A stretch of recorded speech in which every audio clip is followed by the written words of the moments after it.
ఎవరు ఎవరికి తోడవుతారో, ఎప్పుడెందుకు విడిపోతారో,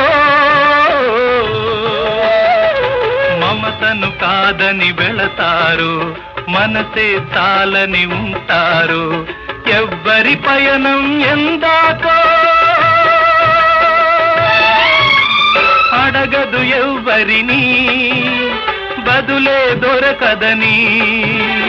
అడగదు ఎవ్వరిని, బదులే దొరకదని.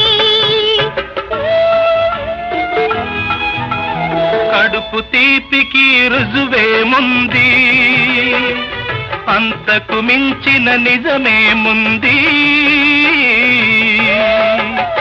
కాయే చెట్టుకు బరువైతే చెట్టును భూమి మోస్తుందా? ఇప్పుడు తప్పును తెలుసుకొని